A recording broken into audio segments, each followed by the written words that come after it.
Yo guys, check kamusta mga idol. So ayan, mag-update tayo ngayong araw ng Lunes, mga Lodi at Gravities, no? So green lahat ang ating mga bubbles, no? So ayan, kulay green na. Kahit na sa hours natin tignan, medyo may mga green pa rin ang ating bubbles, mga Lodi. So ibig sabihin, medyo nakakahinga-hinga ng maluwag yung ating mga asset ngayon, mga idol, no? So yung ating XRP medyo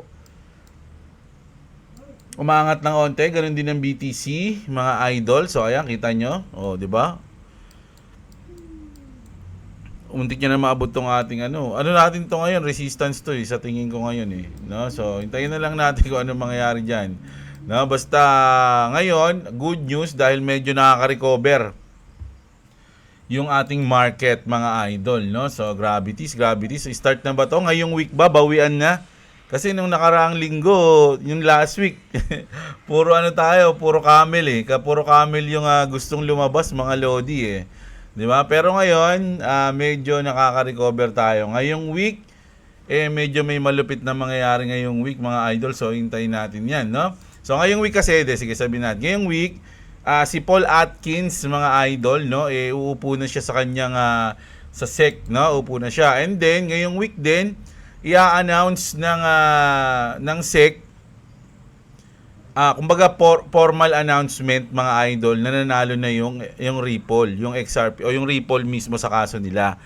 No, kasi kung papansin niyo, ang nag-announce lang si Brad Garlinghouse, wala namang announcement yung SEC, kumbaga nagsalita lang si Brad Garlinghouse. So, tapos ito, although naniniwala naman tayo doon, kaya lang kasi syempre yung iba, lalo na yung mga institution na malalaki, yung kung gusto nilang pumasok doon sa isang kumpanya na yun, dapat hindi lang sila doon maniniwala doon mismo sa may CEO, yung sa developers. Kailangan mismong yung SEC i-announce nila na hindi, okay yan, totoo yan, tapos na yung kaso, ganyan. Hindi namin sila ulit hahabulin or something na ganyan, wala nang kaso.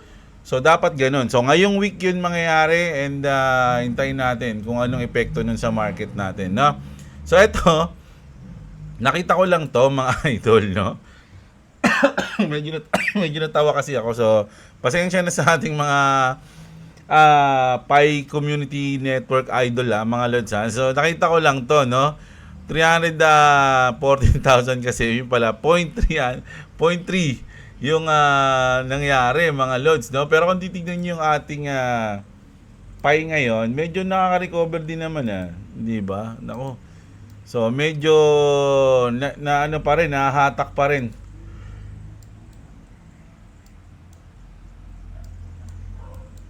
Medyo pangit pa rin, no, yung kanyang yung lagay niya ngayon dito, no. So pero kung may ma-break siyang mga ano diyan, resistance diyan, mga idol. Hindi ko kasi medyo hindi na tong Pi Network hindi ko siya, hindi ako nagti-trade dito kaya hindi ko nilalagyan ang iniisip ko kasi diyan, kung sakaling bumalik siya dito, kaya lang hindi naman kasi bumabalik. So 0.6, baka magdadagdag ako o bibili ako ng Pi pag dumating siya sa mga ganitong price ulit. Kaya lang, wala, inintay ko nga no? So wala pa siyang baka maka-recover na to, maiwan na ako. So hindi ko nahabulin pagka ganun, mga idol, no? So nakita ko lang to, natawa ako. Pero ito, global trending news muna tayo, mga idol. Si Jessica Aver, a Biden attorney, has been found dead. Grabe to, mga idol. Bakit kaya maraming tumatakbong mga issue lang, mga sa comment section na tawag dito, speculation lang na madami daw alam to, mga loads, no? Kaya pero hindi ko na to, binalita ko lang sa inyo. Nakita ko lang. Tapos sa comment section nakita ko dito yung sa Netherlands, sa paano ba The Netherlands, The Hague Netherlands. Paano babasahin ito? Hindi kasi ako nanonood ng balita. Hindi ko alam kung paano nila binabanggit itong The Huge. Potato. Nakita nyo ba yun? Tonto ako dun sa babae na yun. Grabe, no? Alam nyo, mga idol, hindi lang to dito, Hindi, banggitin ko na kasi nakita ko sa comment section, Hindi ko naman sinasadya yan, Ayoko sana mag-comment dyan, Pero, ngayon, Wala na, nakikita na natin na nag-stand up na yung mga tao, no, sa gobyerno, no. Ito, hindi lang to sa Canada o sa Netherlands, mga idol, no. Pati sa Japan nakita ko. Sa mga TikTok ko lang nakikita, sa Japan, tapos yung mga Muslim, nagsalita na rin sila, mga idol, no. Talagang galit na galit sila sa gobyerno. So, parang makikita mo dun na wala na talaga mga idol. Kumbaga pinakita nila yung ano nila pang-aabuso. So, wala na tayong maasahan dyan. No, basta tayo, crypto lang tayo. Nakita ko lang sa comment section, kaya nagbigay lang ako ng konting comment dyan, no? So, ayan na yun, yaman na yung mga yan. Ibang topic na lang yan, mga Lodi, no? So, ayan ha, ito. And then, eto mga Lodi, ano na, nag-declare na ng war. Ito, ini-refresh natin, baka meron mga bagong comment eh. Nag-declare na ng war si The Beat Boy. Kilala niyo to, si Ben Armstrong. Mga Lodi, kilala yan sa mundo ng crypto. Mga idol, no? So, sabi niya dito, who should I destroy in a video first? So, ito si Crypto Wendy, si Altcoin Daily, kilala niya na si Altcoin Daily, si Benjamin Cohen, at si George ng CryptoZar Us, mga Lodi. So, kailangan natin bumoto dito para malaman natin kung sino yung lamang. Sino ba hindi ko kilala dito? Ito si Wendy. So, tsaka na Wendy, hindi kita kilala. O, ito na lang. Sino ba itong Benjamin na to? Ito na lang si Benjamin. Baka magalit si ate. Naku, si Wendy na una. Sino ba to? Check nga natin to, mga Lodi. Sensya na kayo ha. Inano ko lang to eh. Nakita ko lang si Beatboy Crypto eh.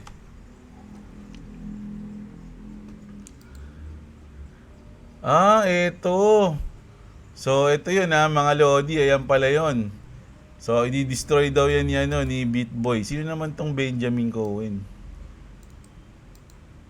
Si Altcoin Daily lang kilala natin, tsaka si Boss si George Si Boss George ito din. Pamilyar din sa akin to. Mga idol, no? So, ayan daw yung ni Beatboy Crypto. Mga Lods. Nakilala niyo naman yung si Ben Armstrong. Talagang yan eh. Medyo controversial yung mga galawan yan sa mundo ng crypto. Kaya meron nga nag-comment dito, ano bang ginawa ni George? Asan na si George? May nagtanong, what did George do? To be honest, George seems scammy as hell. What he would say about George seems like just a normal guy. Oo nga, si George, mabait naman si George eh. Diba? Tsaka nung mga nasa tok-tok ng issue to si Beatboy, kumbaga maraming tumira sa kanya, maraming sa kanya eh, maraming kasi may issue rin to si Beatboy Crypto kung napanood niyo yung matagal na kasi yung mga news natin na yun eh. Matagal na yun, last year pa yun. Hindi naman siya binanata ni George, di ba? Kumbaga tinutulungan pa nga siya ni George. Pati nito ni Altcoin Daily, may interviewan pa sila niyan eh. Di ba? Nagla-live pa sila niyan. So, hindi ko alam kung anong trip nito ni Beatboy Crypto. Medyo interesting lang sa mundo ng crypto na nagkakaroon ng ganitong mga tawag dito issue. Kung ano mangyayari dito, hintayin natin. Check nga natin ngayon yung page ni Beatboy ni Ben Armstrong. So, here is the deal. Starting tomorrow, my Twitter feed will look very different. I'm starting a routine of posting specific things at specific times on all social media over the next week. It will include times each day where I can post about what is happening in crypto in real time. My Twitter ranting is actually over. I promised the readers of my book that they would see a more mature me. And that starts tomorrow. O, ibig sabihin, bakit hindi niya nagawin yun? No? For me, from here on out, if you want to know what crooks all these people are, read my book. You can find the Beatboy Effect on Amazon. Puta, baka po-promote lang ata ng libro to si Sutoy Iskam ako nito Money run, pump and dumps, that's what caused you to do the bullshit you do. Fag token. Ayan. Si Ran. Ano rin to, nakapalo ako dito, kita nyo naman Nag-news din kasi ng crypto to, mga Lodi. Ayan, kilala nyo na yan. Kung nag-crypto kayo, medyo kilala nyo na, familiar na yung mukha niya ni Sutoy, no? Ayan. Makulit talaga to eh. Galit din siya dito. I have a long-term vision for PAG token. Di ba yun, Fag? Ito ni Bitboy Crypto, ang daming gusto eh. So, ayan na. Ngayon, ito naman. So, ano tayo? Crypto na tayo.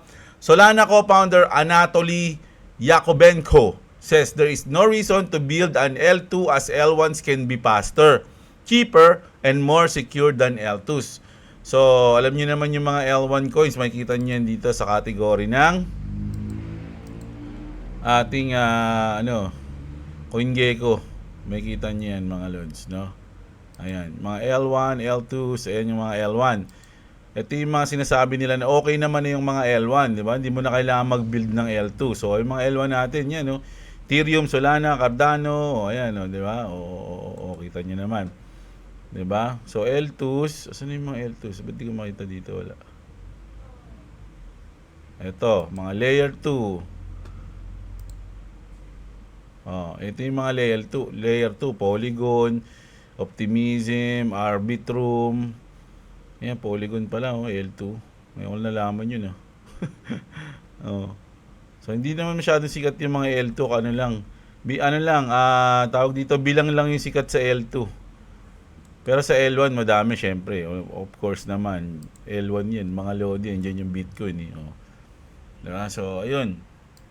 Ayun yung sinabi dito ni Anatoly. Si Anatoly, di ba yun yung nagbubuhat sa gym, yung yung mga nagpapanggap na na cleaners pero binubuhat yung mga mabibigat na barbell. Si Anatoly din yun ito naman. Ito, good news to mga idol Good news mga Bitcoin lovers, mga idol, no? The Bitcoin, huwag natin basahin yung niya. Ito na lang. The White House says gold reserves may be used to purchase Bitcoin, no? So, ayan good news yan. Mga lodi, no? Hindi natin basahin kasi basahin na yung pinaka-point niya, no? If we actually realize, basahin na, bilasa rin, no? If we actually realize gains in the US gold holdings, that would be a budget neutral way to acquire more Bitcoin. Hines said, adding that there's been countless ideas and the best ideas will be enacted by President Donald Trump. Kasi nga, meron ng 200 something thousand na Bitcoin ang government, no, mga lodi, no? Sabi nila, hindi daw sila bibili ng Bitcoin gamit ang, anong bawal? Yung taxpayer, yung mga gamit ng taxpayer. Gamit yung taxpayer ng mga tao, hindi sila bibili. So, maghahanap sila ng way kung paano bumili ng Bitcoin not using the taxpayer. So, ano-ano yun? Ito, pwede yung gold, pwede yung oil, convert nila, hindi natin alam. No? So, ganun daw yun, mga idol. No? Parang inaayos mo yung portfolio mo. Ganun lang yun Mga lodi, di ba? Kunyari, marami kang coins. Hindi yung mga ibang coins mo, tanggalin mo muna, bili mo ng Bitcoin. Ganun din yun. Sa tingin ko lang yun, Pwedeng mali ako, pero ganun pagkakaintindi ko. No? So, ayan. So, good news yan. Kasi syempre, alam mo naman yung mga Bitcoin lovers natin, di ba? So, pag narinig nila yung ganitong balita, talagang malulupitan sila dyan, mga lodi, no? Pero sabi nga dito ni Fred, first of all, kasi nga inaano nila sa gold, no? Doon sila kukuha sa gold. Ito naman, first of all, we don't know how much gold we have in Fort Knox, do we? I recall that the President Trump and Elon were going to confirm, possibly in a live stream. Oo, ilang beses nang binalita ni Elon yun, pero hindi naman nangyari, di ba? Wala namang news na pinasok na nila yung Fort Knox. Second, why would a limited physical commodity be used to purchase a speculative utility lacking Fido coin? Grabe naman. So, hindi. May mga hindi natin alam mga lodi. Pero kasi ako talaga, bahala na. Iba kasi, parang nagbabago na talaga yung pananaw ko ngayon. Kung papanoorin niyo yung mga balita ko dati, sa balita ko ngayon, nag-iiba na mga lodi. Pag medyo, hindi ko alam pero kung maliman yung mga nalaman ko, kasalanan ko na yon. Kumbaga, kasalanan ko na yon. Pero kung tama yung mga nalaman ko, talagang mamimili ka na ng coins ngayon, mga lodi. Ang isipin mo na yung long term. Hindi ka na mag-iisip nung pag binili ko to, sa bull market, bilyonaryo ako, milyonaryo ako. Ganun yung isip ko dati. Etong meme coins na to, pag pumatok to the moon, milyonaryo ako. Ganun yung nasa isip ko dati. Ngayon hindi na ganun mga lods, no? Kumbaga nag-aano na ako, kumbaga pang long term na, no? Hindi na yung tsambahan, hindi na yung isang cycle milyonaryo ka na agad, tas benta, tas sali ka ulit isang cycle, may milyonaryo ka ulit. Hindi na ganun, no? Dati nung baguhan ako ganun. So ngayon, hindi naman sa inaano ko yung Bitcoin. Pero kasi kung pag-aaralan mo mabuti, sa akin lang to mga lodi, kung pag-aaralan mo mabuti, kung yung utility kasi mga lodi, no, yung para sa akin ngayon yung importante. No, ganun yung sa akin. Pero hindi ko naman sinasabing kasi hindi talaga mawawala yung Bitcoin kasi first yan eh. Mga lods eh. Kumbaga sabi ko nga lagi, mother coin yan. So hindi siya pwedeng mawala. Pero kung titignan mo yung mga iba na mga coins, kumbaga, etong L1, sabi nga ni Anatoly, di ba? Yung L1, okay na yun, mabilis, maganda, maganyan. Di ba? So, pipili ka lang talaga ng project na trip mo, yung gusto mo, yung naniniwala ka na magtatagal at magtatagumpay sa huli. Ganun, no? So, ngayon, alam nyo na yun, yung sa akin. Pero, hindi ko na ididiin. Pero, yung Bitcoin, goods na goods pa rin naman yan, mga lodi. Pero sa tingin ko, hindi siya yung mananatili sa number 1. Ganun. Darating yung time na merong mga magaganda talagang coins na may maganda yung utility, maganda yung ginagawa, nakakapag-solve ng problem sa mundo, sila yung magiging number 1. Kumbaga yung BTC magiging store of value lang siya na parang gold. Ganun lang siya. No? Ganun yung sa akin ha. Government make you look one way while they are doing something else the other way. I don't know if Betacoin BTC is a psyop or not, but one thing I do know is that there is too much of it missing to not be a liability, and Saylor has so much he can manipulate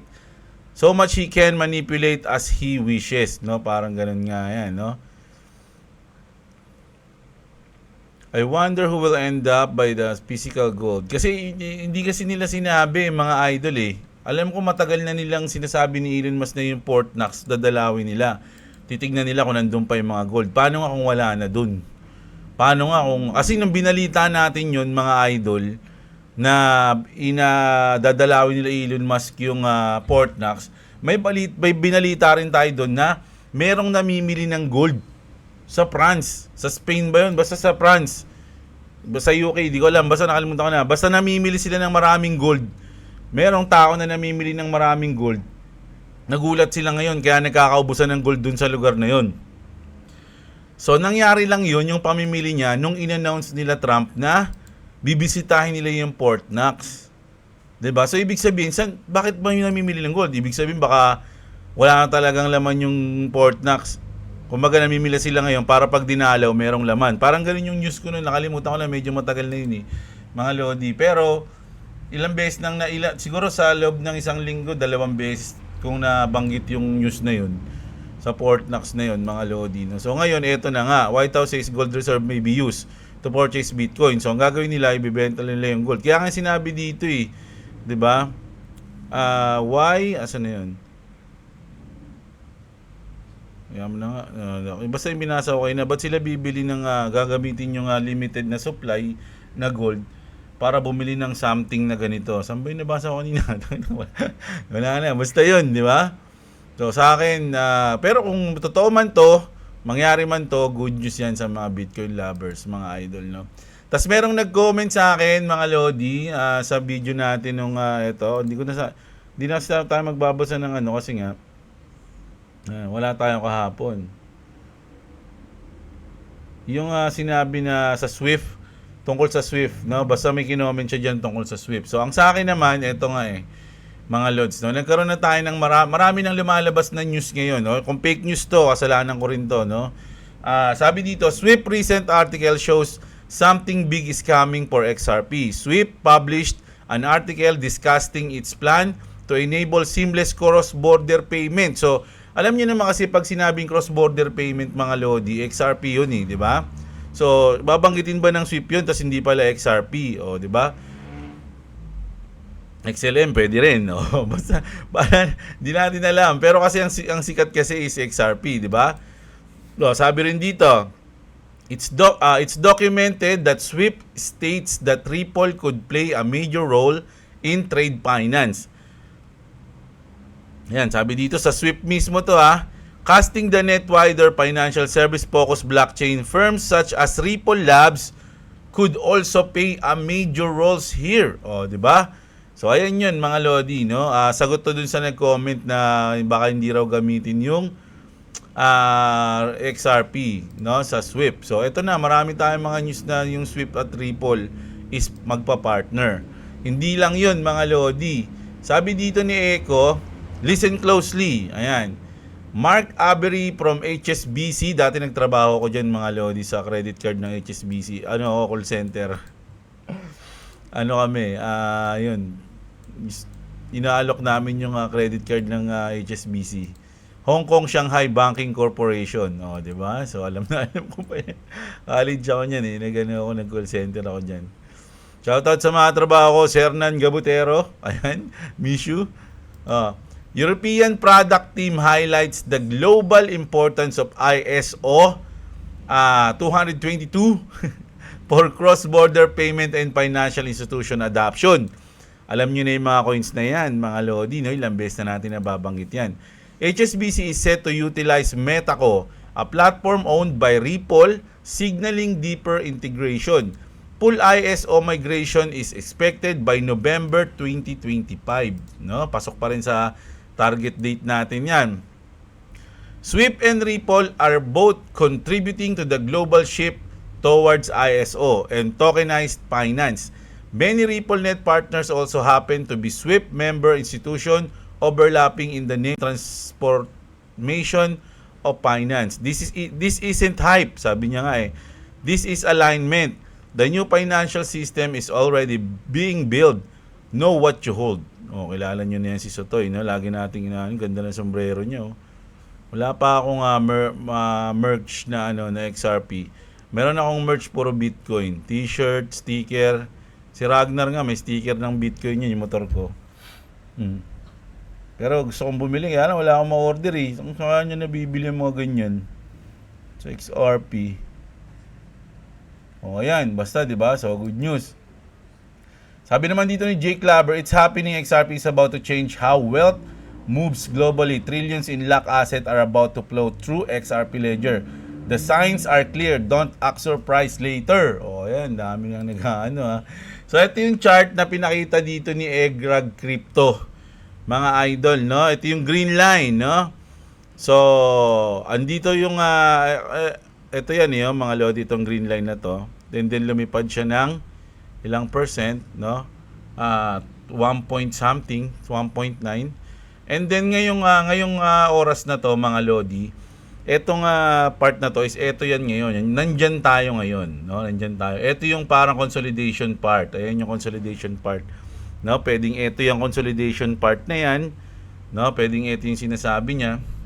No, tapos niyan, pump. So ang prediction nila 27. Alam nyo, kung ako tatanungin nyo, Jeblo, ano bang prediction mo sa XRP? Hanggang saan ba? Ako mga idol, from $11 to $20 ngayong taon, goods na tayo dyan. Bonus na lang kung lumampas pa doon. Lumampas pa ng $30. Once, kahit na magkustas biglang nag 3 digit, mga idol, goods na yun. Pero 11 to 20, masaya na ako dyan mga idol, no? Pwede nang kasi ano bang plano niyo? Halimbawa, ano bang plano niyo once na kumita kayo ngayon sa cycle na to? 'Di ba? Ano bang gagawin niyo? Ilalabas niyo ba lahat? Tapos bibili kayo ng mga gusto niyo sa buhay, ganyan, or tapos pagkatapos nun, ano mangyayari? Pag ubos na yung pera niyo, babalik ulit kayo sa crypto. Pagbalik nyo, habulin mo na ulit yung yung something, asan na tayo ngayon, gaganon ka na. 'Di ba? Ay yun yung nakikita ko. Pero ang sa akin kasi, parang ang naisip ko, once na sabihin natin mag-profit tayo ngayong cycle, mag-out ako syempre, pero hindi ko kukunin lahat yan mga idol. Siguro kukunin ko lang dyan mga 1/4 o malaki na yung kalahati. Yung 50% kukunin ko, malaki na yun. Alam nyo kung bakit? Kasi tamad ako eh. Ayokong Ayokong, halimbawa kasi 'di ba kunyari, nag-tinake profit mo lahat, tapos nag-business ka, bumili ka ng ganito, pag nag-ano ka, nagtayo ka ng restaurant, syempre ikaw rin magtatrabaho doon. Asikasuhin mo 'yon, yung maintenance nun, asikasuhin mo. Pero yung sa akin ang naisip ko kasi, once na halimbawa kumita tayo dito sa cycle na 'to, yung profit natin, hindi ko kukunin, no? Mag-earn tayo ng yields mga lodi para every month meron kang kinikita dun sa pera na tinake profit mo. Mag-stake ka or something, stablecoin, RLUSD. So, kumbaga, doon ko pag-aaralan yung staking o kung ano yung pwedeng gawin dun sa, kumbaga yung pera na yun, kung yung asset natin, ay yun yung magtatrabaho para sa atin. Hindi tayo magtatrabaho para sa pera. Parang ganyan. Ano yun? Sino ba nagsabi nun? Yung pera yung magtatrabaho sa atin. So, pwedeng yung asset na yon, pwede nating i-stake, tapos tutubo tayo monthly, depende sa laki nung nilagay mo, pinosisyon mo. Ganun lang. Kasi inisip ko, kung kukunin ko lahat yon, tapos i-out ko sa crypto, and then naubos na or something na, syempre mauubos yung pera yun eh. Ba? So, anong gagawin mo yun? Babalik ka na naman sa crypto at hahabulin mo na naman yung mga kung kailan yung ano, ganyan, mag-ano ka na naman, mararanasan mo na naman yung up and down, babalik ka lang sa dati. 'Di ba? So, parang ang naisip ko, mag-stake tayo, 'di ba? Kumbaga dito na tayo sa portfolio na natin, papalaguin na natin, papagandahin na natin, i-build na natin ng maayos, 'di ba? Kung maglalabas man tayo, hindi ko naman gustong ano eh, 'di ba? Yung bumili ng mga ganyan, may ayoko noon eh. Hindi ko na siguro ipunin ko na lang para sa futures ng aking mga anak, no? Ganoon na lang 'yung sa akin. Pero kung kayo mga bata pa kayo, pwede niyo gawin 'yun. At least alam niyo na 'yung crypto, 'di ba? Ganoon. Gets niyo ba? Ganoon lang 'yung sa akin eh, mga idol eh, no? Hindi ko siya kasi ang inaalala ko niyan, pag nilabas ko lahat, pagbalik ko sa crypto, maghahabol na naman tayo niyan. 'Di ba? Kasi mataas na 'yun eh. Lumipad na 'yun eh, mga lods eh. 'Di ba? Manghuhula mga ano na naman tayo niyan. So, ang babala ko hindi na ako aalis, no? Magte-take profit ng paunti, partial na lang, partial lang tayo. Kung kailangan natin ganyan, partial ganun. Hindi naman masama mag-take profit kasi yung kukitain naman natin, hindi naman natin isusugal ulit yun ng parang dati. I-stake lang natin yun, pwedeng sa stablecoin, sa XRP, sa RLUSD. Ganun nga yung gagawin natin, mag-earn tayo ng yields. Hindi na siya mga sobrang risky. Pwede kang kumana ng magiging risky ka uli, pero hindi lahat yun. May pang risky ka lang. May pang trade ka lang. 'Di ba? Ganun. Pero ang pinaka goal mo na talaga is future, no? Yung long term. Ganun na 'yun ha. Ganun ha mga lodi yung sa akin. No, kaya yung ngayong cycle, ngayong taon, umabot man lang ng 11 to 20. Okay na 'yun. Pwede ko nang yung ikita ko doon, pwede ko nang ipang staking 'yun para monthly meron ako. Ganon, di ba? Hindi ka na tamad kasi ako, hindi ako magtatrabaho. Naglalaro-laro na lang ako habang kumikita ng pera yung pera ko, di ba? Ganun lang mga idol, pero hindi, baka isipin yun, sobrang tamad ko Hindi, ganun lang naisip ko lang yun, no? Ano tayo, kumbaga, work smart, di ba? Ganun. Ito naman, reality na ito. Kasi si boss kasi naglalagay pa ng Jacob King na news sa akin eh. Ayoko na sana anuhin tong mga news ni Jacob King eh. Pero andito na to, basahin ko na lang. The reality that nobody mentions is that 99.99 of Bitcoin investor aren't in it for the tech, no? So yung mga Bitcoin na investor daw, wala naman silang pakialam niyan sa mga technology. No, ang gusto nila talaga is mag-profit. There's nothing useful about BTC. It's slow, no, sabi niya. Outdated and practically unusable despite existing for over 15 plus years. Ayun yung sinabi niya, no. Sabi nga ni Common Sense Crypto mga idol, yung Bitcoin tsaka yung Quant na coin, halos parehas lang. Mas maganda pa yung Quant kasi may utility yung Quant. Ayun yung sinabi ni Common Sense Crypto. They invest for one reason, speculative gambling. Ayun yung sinabi niya dito. To keep the house of cards from collapsing, they need fresh money. That's why Maxis fabricate hype around ETFs and strategic reserve. Even though this account for less than 5% of total volume. ETFs are now seeing almost entirely outflows. Kung titignan nyo yung Bitcoin ETF mga Lodi, tama yun, no? Puro outflow yung, mas malaki yung outflow ngayon, no? And the strategic reserve never bought any BTC and never will. It's pure hopium, sabi niya, no? Bitcoin is a learning curve. Newcomers, including even me at one point, sabi niya nga. Fall for this illusion of financial freedom, but that was never real. BTC is a type of Ponzi scheme. I like to call it a peanut funnel scheme because like all unsustainable system, it depends on a continuous flow of new money. Eventually, that flow dries up, leaving latecomers holding worthless bags. So, kanina, hindi ko na sasayamin na. Basta may napanood ako kanina, no, na may napanood ako sa mga content creator. Parang pinaliwanag nila yung mangyayari sa Bitcoin. Hindi doon ko naisip na parang Ponzi scheme nga yun, no? Parang triangle, pyramiding, triangle tuloy. Parang pyramiding sabi kong gano'n. Pero inisip ko, hindi, matagal nang sinasabi sa Bitcoin to eh. Diba? Inisip ko, matagal na sinasabi sa Bitcoin na Bitcoin is scam, Bitcoin is ganyan-ganyan, hindi yan totoo, ganyan. Pero tuloy-tuloy pa rin nagpapump yung Bitcoin, no? Parang ngayon talaga yung napakamahiwaga sa kanya, mga idol eh.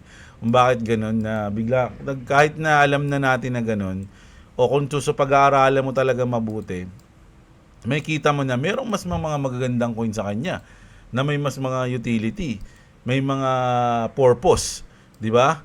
Pero ba't si Bitcoin talaga yung number one, ganyan-ganyan. Pero pag pinag-aralan mo, parang scam lang to, ganyan-ganyan. Pero kung titignan mo yung history, talagang may kita mo na siya yung pinakamalupit talaga, no? Talagang umaangat-angat talaga siya, mga lods, no? At yun yung hindi ko ma-explain kung bakit ganun. My stance is clear. Anyone in BTC should exit. No one times that exact top or bottom. Tama. Wala naman talaga yun. Yun yung rules. But we do know it's dangerously overvalued. It will crash well below 10K in the next bear market, triggered by the collapse of stablecoin, which have artificially inflated 85 to 95% of its volume. So baka tinutukan niya rito yung USDT, mga Lodi, no? So sabi niya, ang alam ko sa MicroStrategy o yung kaya Michael Saylor, mababankrupt daw sila pag bumaba ng 30,000, no? Napanood ko kanina kay Tito Vlogs yun eh. 30,000 yung tawag dito Bitcoin, no? Pero malayo, sa tingin niyo ba abot pa ng ganun yun, mga Lodi, itong Bitcoin natin? Sa tingin niyo abot ng 30,000 yan? 87, no?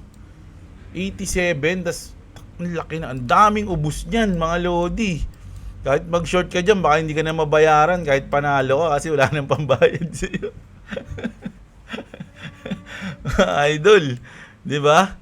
Pero tignan natin kung ano mangyayari, mga Lodi, no? Sabi nga nila, kahit naman bumabagsak yung market, may chance pa rin talagang kumita dyan, no? So, yung mga short dyan sila buhay. Agree or not, logic is scarce in the speculative, greed-driven space. I respect those who resist emotional traps and think critically, or are at least open-minded enough to hear both sides, no? So ayan, no? Ako kasi, mga idol, kung pinanood nyo pa ako ng mga unang-una, pangarap ko talaga magkaroon ng Bitcoin. Kaya lang hindi ko talaga kayang bumili ng isang Bitcoin. Kasi kung bibili ako ng Bitcoin, gusto ko makakabili ako ng isang coins. Sabi ko nga, pag nakabili ako ng isang coins na Bitcoin, patato ko siya eh. Di ba? Ganun din yung kung sino magpapayaman sa akin, coins, papatato ko. Meron na nakaplano sa akin, mga Lodi, no? Gahanap na lang ako ng magandang concept. Pero patato ko yun dito sa sa likod ng palad, mga Lodi. Alam niyo yun, sa kamay, sa likod ng palad. Yun, no? So, Bitcoin, sabi ko nga, pag nag-profit ako ngayong cycle, tas bumagsak yung Bitcoin, bibili ako sa bottom o kung saan man, o hindi ko mahulaan yung bottom, pero once na mag-crash, at mag-bear market, mag-accumulate na ako ng Bitcoin. Ayun yung sinasabi ko, mga Lodi. No? Kaya magalit sa akin mga Bitcoin Maxi kasi gusto kong Bitcoin, gusto ko rin yung XRP. Parehas lang naman yan, mga Lodi. No? Hindi ko rin mapaliwanag kung bakit ganun eh. Di ba? So lahat naman tayo, ang purpose kaya nag-crypto is mag-profit. So pare-parehas lang tayo. Hindi natin kailangan maging selective. DeFi Ventures bring XRP expertise to Trump SEC Crypto Task Force, no? So nag-trending kasi to, mga Lodi, kaya inano ko siya news na isasama natin dito sa news eh. Kaya lang hindi ko naman siya masyado naintindihan. Hindi naman ako techie. Inaamin ko naman pag di ko naintindihan eh. Pero sa ano to eh, kasi yung crypto, ano ba yun? Etong Crypto Task Force, 'di ba? Alam niyo yung Crypto Task Force na binuo. So, inano nila, binring nila yung XRP. So, ibig sabihin, baka kasama talaga siya sa, basahin natin to. Key assumption, we approach XRP with more of a utility token framework. Basahin natin yung may mga highlights. Our findings are based on calculating the aggregate incremental value of XRP needed to support the value of transactions. Its network facilitates, assuming adoption of Ripple continues to grow at a relatively rapid pace. Ayan. Di ba? Ito, by using XRP, banks save around 2 BPS per transaction. Grabe, di ba? This assumes Ripple can capture 80% of the global cross-border payment market within 10 years. Oh my goodness. Ilang taon na ako nun? Bata pa. Incremental benefits using XRP. XRP's velocity. Grabe, di ba? Delphi Ventures is a member of the Delphi Digital family. Ayan daw yun, mga lods, no? So, gagamitin talaga nila, mga idol, no?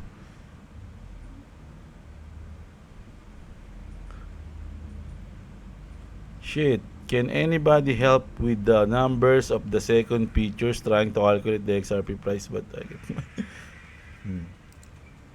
ito rin, sa ISO rin to, no?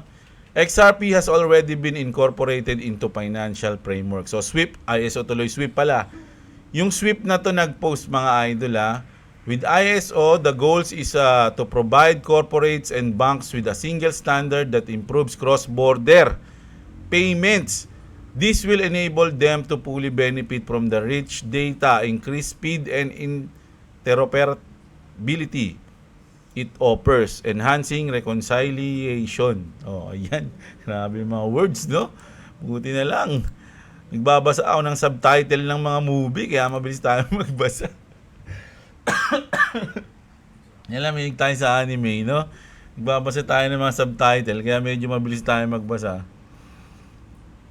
Discover our new services developed in collaboration with 25 leading banks and 26 corporates across various sector and regions. Ayan. To enhance the payment experience in corporate banking. Alam nyo, magbabago na talaga yung ating financial system, mga Lodi, at ang magli-lead is XRP at Ripple, no? So, ayun talaga yung nakikita natin, mga idol, di ba? Natin sure. Ito, mga Lodi, sabi nito ni XRP, XRP, this is more bullish than anything Riddles have ever posted. Alam nyo, marami akong news na Riddle dapat ngayon, pero hindi ko na sinama kasi wala matagal, tsaka maraming kakaiba na yung mga Riddle nila, mga Lodi, sabi ko, wag na nga ito, may hirapan lang ako paliwanag to eh. So si Jeremy Hogan, mga idol, kilala nyo naman yan, no? Pag pumunta kayo sa kanyang page, ang makikita natin dyan, isa siyang lawyer, no? At syempre sa Ripple, mga Lodi, puro sa XRP yung niya, yung parang post niya ng mga nakaraan. Pero ngayon, sabi niya dito, Dear friends, ayan, my time on X has come to an end. I have no idea that when I saw that article about triple lawsuit back on Christmas 2022, that it was Christmas gift that would take me to places I never imagined. Sabi niya, mga idol. Thank you for being on this journey with me and for trusting me through it all. I am only proud that I saw it through the end and did my best to keep you informed and hopefully a little entertained. So, ayan, sabi niya. Now is the time for me to focus on some other things. Maybe some new adventures. If you ever need me, come and find me. So, parang magbababay na siya sa X. Hindi na siya magiging active sa X, mga Lodi. Kasi, parang nag-start siya talaga maging active sa X. So, na-enjoy niya yung X nung nagpo-post siya nung sa kaso nung SEC and Ripple. Pero ngayon, dahil tapos na nga, mga idol, tapos na di ba? Tapos na yung ano. So, babay na muna siya. Kumbaga, pahinga muna siya, mga lods. Kasi kumbaga, mission accomplished. Yun. Parang ganun yung gusto niyang palabasin dito. Mission accomplished na, kaya pahinga muna tayo. Gusto ko muna nga mag-adventure. I wish all of you the best in life. Find yourself a good woman if you haven't already. And hold her tight. It's my final advice. Ayan. Well, here at last, dear friends, on the shores of the sea comes the end of our fellowship in Middle Earth. Go in peace. O, ayan mga Lodi So, ano siya, kumbaga natapos niya na yung mission niya daw. So, mission accomplished na dahil tapos na yung kaso na hinawakan niya, mga Lods, no? Ayan. Eto naman, gusto kong marinig natin ng sabay-sabay to kasi nung pinakinggan ko to, isa to sa mga pala yung sinabi ni Brad Garlinghouse na na parang na-realize ko na tama rin na dapat pang long term yung ating isip, no? So pakinggan natin to, mga idol. When I hear people are trading crypto, I always think, oof. Kasi nagtitrade tayo, 'di ba? So siya pala, hindi ko alam, sinabi niya ba hindi siya nagtitrade? O yan, sabi niya hindi siya nagtitrade. So ayun, ito yung pakinggan na lang natin. When I hear people are trading crypto, I always think, oof. I don't think I could trade crypto. I mean, there's some patterns that I feel like I see, but I give my closest friends the advice of just like, you got to think long term. You can't think about where this is going to be in 5 weeks or 5 months.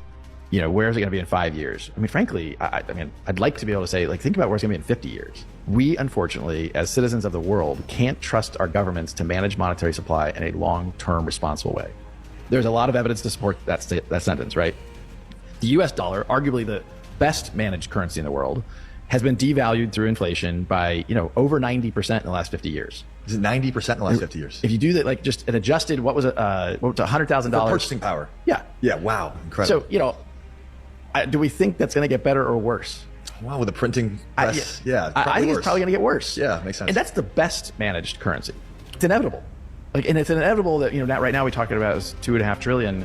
Look, do I think this is an easy 10x over the next 5 to 10 years? Yeah, no problem.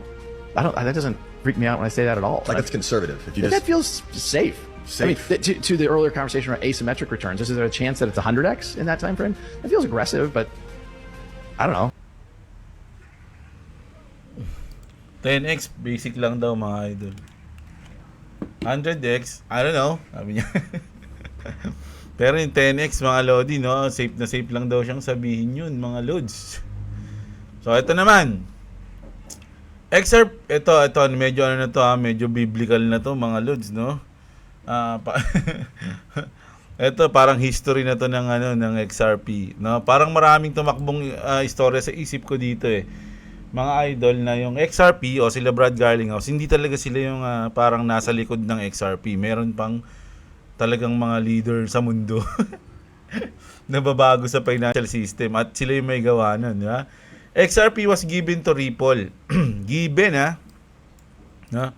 The tech was established in the 1980s. Powerful people, no? Which will remain nameless. You can look it up yourself, no? So, may mga powerful people daw started the name XRP and what its purpose would be, no? Tataka nga, ba't XRP? Ano ibig sabihin ng XRP? Ang tagal na natin sinasabi XRP, no? Pero hindi natin alam yung ibig sabihin ng XRP. It's based on Jesus Christ. Nako, patay tayo dyan. Pinasukan na tayo ni Papa G o ni Papa J.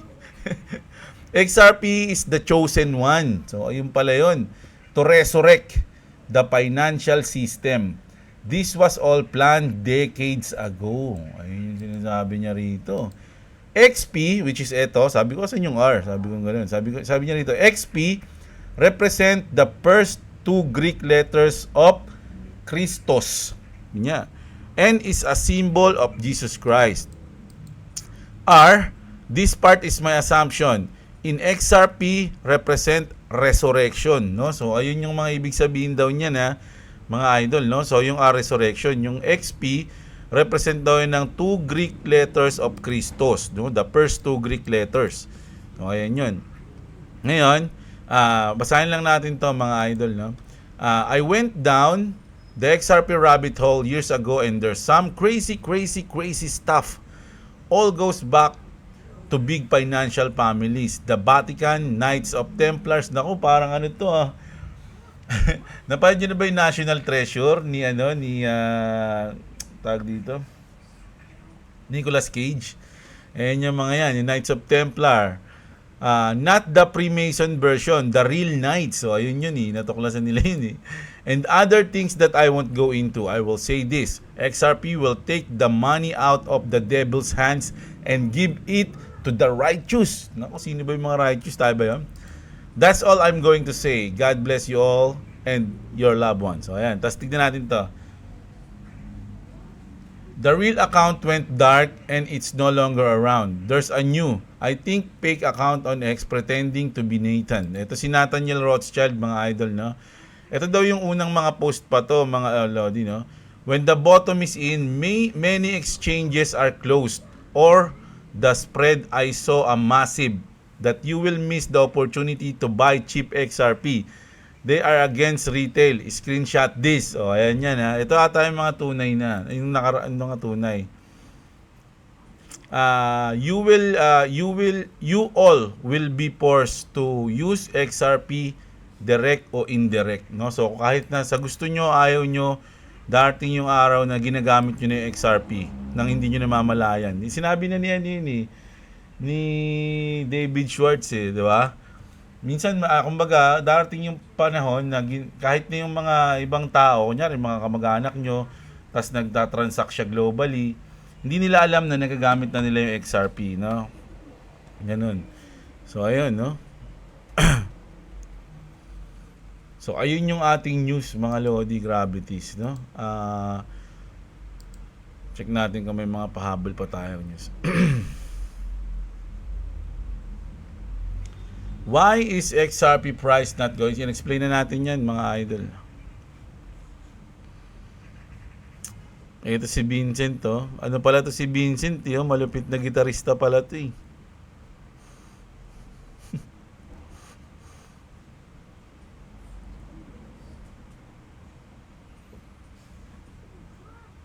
So, ayun mga idol, no?